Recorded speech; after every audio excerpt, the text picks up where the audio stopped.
Welcome back to Solid Cleveland Sports Take. So all of Shedeur Sanders fans are calling for the firing of both Andrew Berry and Kevin Stefanski. Man, social media is going haywires right now. You know, full of Shedeur Sanders fans saying that the NFL and the Cleveland Browns organization hate Shedeur Sanders, right? I must say, man, I'll be honest, that the game was really, really hard to watch when Shedeur Sanders was at the lead. But I think that there's things that we have to unpack, right? Some of it was Shedeur Sanders' fault. I believe that he did backpedal or drift a lot. I mean, but that tends to happen, man, when you're a young player and they put you in a situation that I believe is unwinnable, right? You had these slow developing routes that made it really impossible to make a play. You know what I mean? You have a slow developing route and you have wide receivers that can't create any separation, and the running game is completely absent, right? And we didn't even mention the horrendous offensive line. Most of the arguments, man, that the people that are really against Shedeur Sanders are saying, okay, well, you know what, he played with the same offensive line in North Carolina. But see, the thing with third and fourth and fifth team players, man, is they're so inconsistent in their play. I mean, they're third and fourth and fifth team players for a reason, right? You know, they're not going to be consistently good or consistently play at the level that they may have played at in North Carolina. So that's not really a valid argument, in my opinion. The one thing that I can say, though, man, when watching the game, when you watch the play calling for Flacco and the play calling for Dillon Gabriel, it just seems a bit different, man. It just seems like there's more passion and more enthusiasm in the play calling for those two versus Shedeur Sanders. And it's not me trying to make an excuse for Shedeur Sanders. I think that this game was really, really good for Shedeur Sanders, right?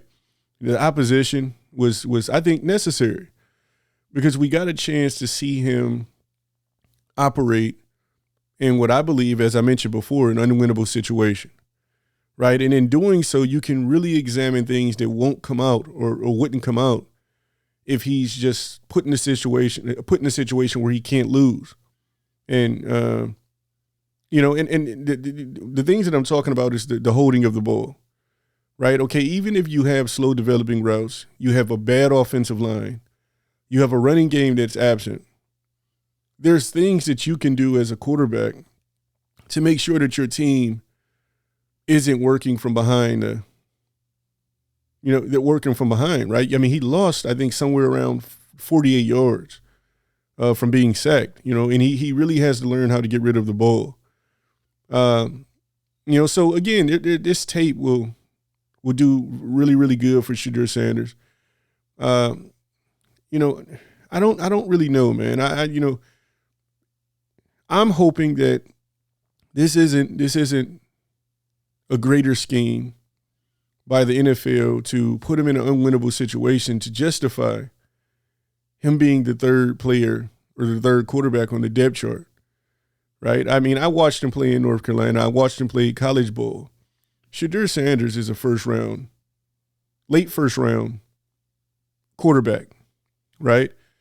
But I do believe that currently Dillon Gabriel is just a tad bit better.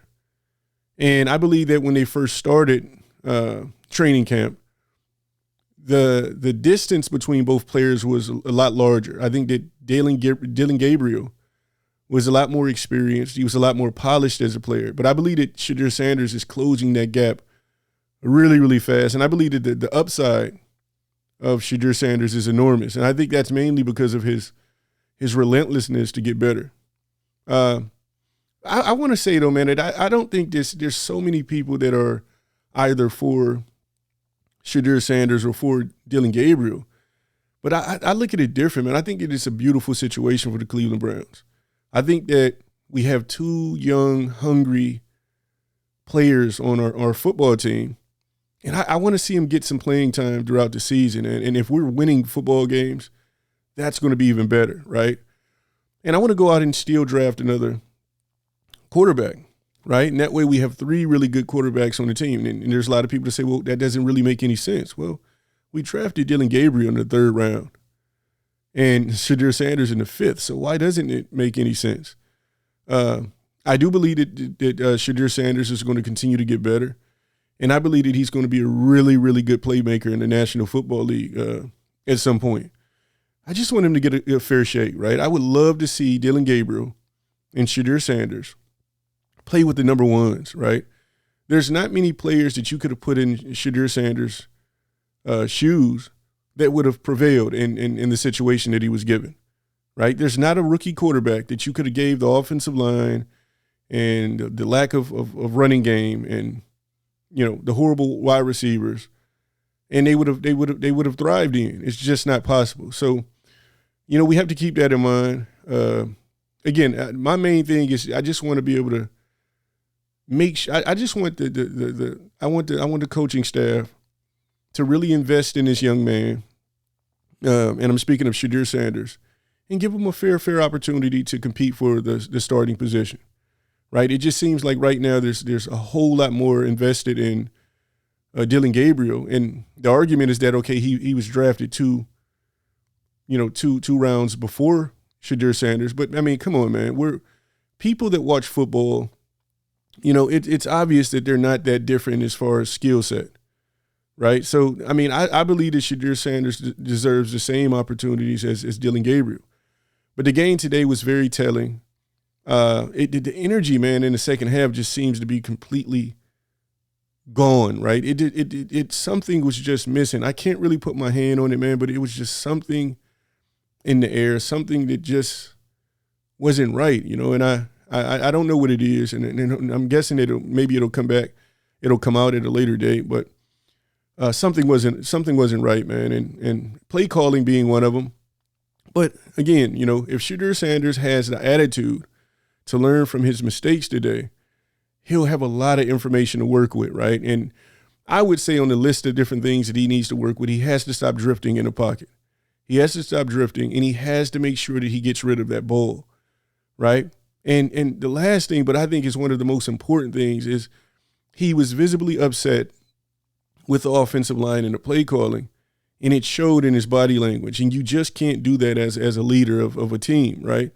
So that's something that he really, really needs to clean up, and I trust Shedeur Sanders to be able to do so. Again, man, I would love to keep both Shedeur Sanders and Dillon Gabriel on the team long term, right? There's most Cleveland fans are separated between the two, and it's either you're riding for Shedeur Sanders or you're riding for Gabriel, but they're both two young, hungry football players that I like a lot, right? And I like different things about both guys. When I look at Dillon Gabriel reminds me so much of Baker Mayfield, and I was an avid Baker Mayfield fan, and I still am, right? I didn't think that we should have got rid of Baker Mayfield. Dillon Gabriel gives me that same feel, right? He's you can just see it in his eyes, man. He's a very passionate young man, and I believe that he's going to be a really good football player.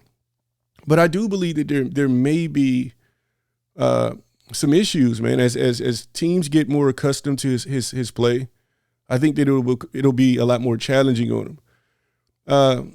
But it's hard for me to doubt a kid like him because, again, there's something in his eyes, man, that I can just tell that, you know, when you have that size, you've been told over and over again that you don't measure up, right? And, you know, that little man's complex is something to be spoken of, man. And you can, I mean, he's playing football in the National Football League, right? There's not many guys that have come through the league, you know, his size, that have been able to accomplish some of the things that he's been able to accomplish. So that in itself speaks for itself. But I do believe that Shedeur Sanders is a better fit for the team. But I'm open to watch both of them play, man. I'm a Cleveland Browns fan. I want to see the youngsters compete, but I want them both to have an equal opportunity. And I don't think that Shedeur Sanders and Dillon Gabriel have you know, pretty much have received the same investments, right? there's been a lot of capital invested into Dillon Gabriel. He's gotten first, second team reps, and that hasn't been the case for Shedeur Sanders. Again, man, you place him in a position that Dillon Gabriel was in today, and Shedeur Sanders looks a lot better. So this isn't really a judgment game for me, but it is a gift. And the gift is that he gets, just like Dillon Gabriel in the last game. I guarantee you that Dillon Gabriel went back, he watched the tape, and he came into this game a whole lot sharper. And that's what good players do. That's what players that want to be great do. So I'm hoping that Shedeur Sanders goes back, he looks at the tape, and he comes back a reformed person. He comes back a reformed player, right? And I think he needs to apologize to those that were out there on the field playing with him. The body language was horrible, man. You know what I mean? But I'm confident that he'll clean it up. It's a lot for Cleveland Browns fans to be hopeful for, man. We got the 2-time Coach of the Year. We have a really good general manager in Andrew Berry, and we have potential on the team, man. We're loaded on the defensive side of the ball. I really don't know what we have at wide receiver. We'll see once the season starts. But hey, I'm excited, man. I'm really excited about this up-and-coming season. I really think that the young boys that we have out there, they're going to get an opportunity sooner rather than later. I don't see Flacco holding up that. I mean, again, man, he's 40, 41 years old, trying to play an entire season when I don't think he's played an entire season since, I think, 2017, 2018, 2019. So it's been a long time since he's played from start to finish. So these young guys have to be prepared. They're going to get an opportunity. And I believe that they're both going to capitalize on it. But again, man, we're in a really, really good place as a football team. If we can go into the season, we can do really good, and we can see, the development in both Shedeur and Dillon Gabriel, and still go out and get us a franchise quarterback, right? And let them all compete, right? And the one that lose out, the third player, the one that loses out, right? We can get enormous capital for him if other teams see the upside. So that's my take on today's game, man. I don't think that Cleveland Browns fans should really lose their head. I don't think this was sabotage. Well, I hope it wasn't sabotage. I mean, you had the reports that came out a couple of days ago that talked about the collusion and this, that, and the other. I'm hoping that that's not this, man. You know what I mean? So I'm really hoping that this young boy get an opportunity. And I just want to tell the Cleveland Browns fans to just be optimistic. And it's hard to be optimistic when we've seen so much dysfunction within the franchise. But I think that we've turned a corner, and we have new personnel in the building, man. And these guys are true professionals.